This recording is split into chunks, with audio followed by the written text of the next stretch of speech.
1976 La princesse royale Anne hospitalisée après une chute à cheval. Publicité. Même les cavaliers hors pair ne sont pas à l'abri d'un faux pas. En avril 1976, la princesse Anne, 25 ans, qui se préparait à représenter le Royaume-Uni aux Jeux Olympiques de Montréal, fait une mauvaise chute à cheval. Commotion cérébrale et fracture, elle doit alors passer près d'une semaine à l'hôpital. Un coup dur. 1982 L'arrêt de poisson de Queen Mum. Même les petits bobos nécessitent parfois un rapide passage à l'hôpital. En novembre 1982, la mère d'Elisabeth II est admise en pleine nuit à l'hôpital King Edward VII pour qu'on lui retire une arête de poisson coincée. En mai 1993, elle ira de nouveau à l'hôpital, à Aberdeen en Écosse, pour se faire enlever un morceau de saumon qui lui obstruait la gorge. 1986 Une blessure à la jambe pour Queen Mum. En novembre 1986, la reine-mère passe 5 jours à l'hôpital, à cause d'une vilaine blessure à la jambe. Une hospitalisation parmi une dizaine d'autres, jusqu'au décès de cette icône du siècle, en mars 2002, à 101 ans, appendicite, cataracte, anémie. Queen Mum a été opérée ou soignée pour à peu près tout ce qui est imaginable. Le verre de gin qu'elle buvait quotidiennement n'était pas toujours le meilleur des remèdes. 1991 William à l'hôpital après un accident de golf alors qu'il joue au golf avec l'un de ses camarades de classe, à Ludgrove. Le jeune prince William reçoit un violent coup de club sur la tête. Une plaie béante au sommet de son crâne, il est immédiatement hospitalisé, d'abord au Royal Berkshire, puis au Great Ormond Street, établissement londonien spécialisé en pédiatrie. Diana apprend la nouvelle alors qu'elle déjeune avec une amie. Elle court à l'hôpital et passe la nuit à son chevet.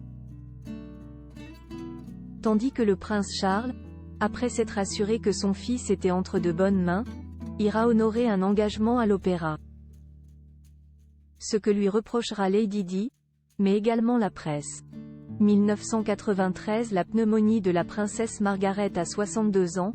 La sœur cadette d'Elisabeth II est admise à l'hôpital King Edward VII de Londres pour soigner une pneumonie.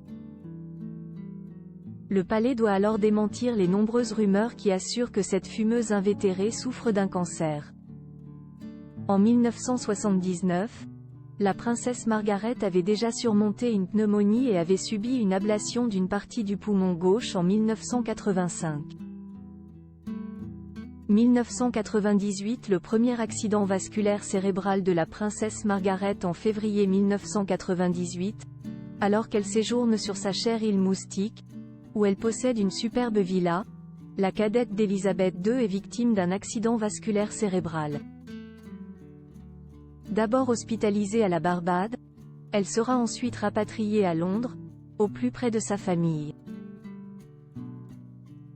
Le début d'un long calvaire pour la princesse, qui verra sa santé se dégrader, de mois en mois, et sera victime de 2 autres AVC. Elle sera emportée par une crise d'apoplexie le 9 février 2002, à l'hôpital King Edward VII. Elle avait 72 ans. 2003 Une opération du genou pour Elisabeth II en janvier 2003. La reine, 76 ans, subit une intervention chirurgicale au genou droit, après s'être froissé un ligament, peu de temps avant Noël.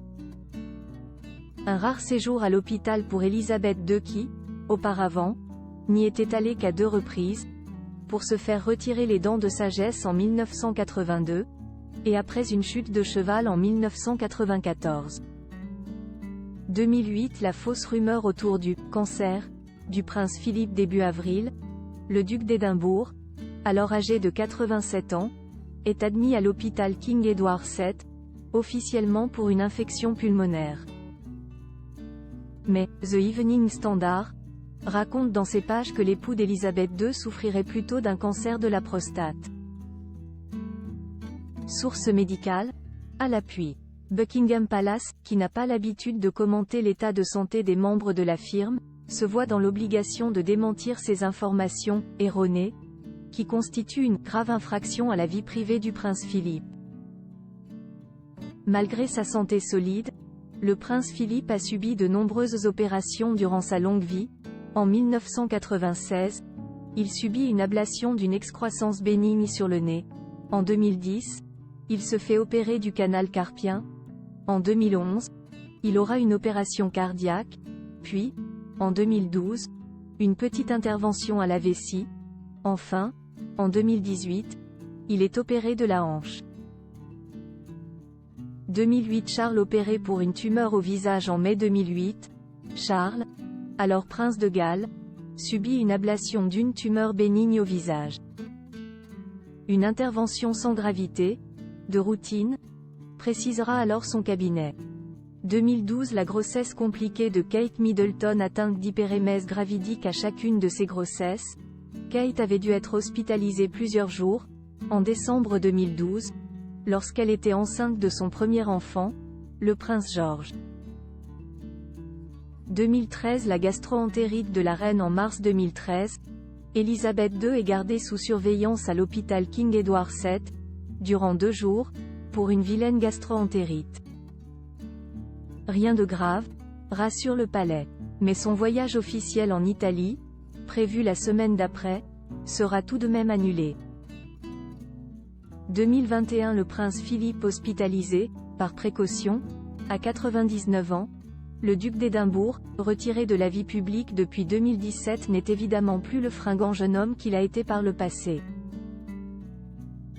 Le 16 février 2021, après un léger malaise et quelques signes de fatigue, il est alors hospitalisé, par simple précaution, puis subira une nouvelle opération cardiaque en mars de la même année. Il restera plusieurs jours sous surveillance, avant de regagner le château de Windsor, où il mourra quelques semaines plus tard, le 9 avril.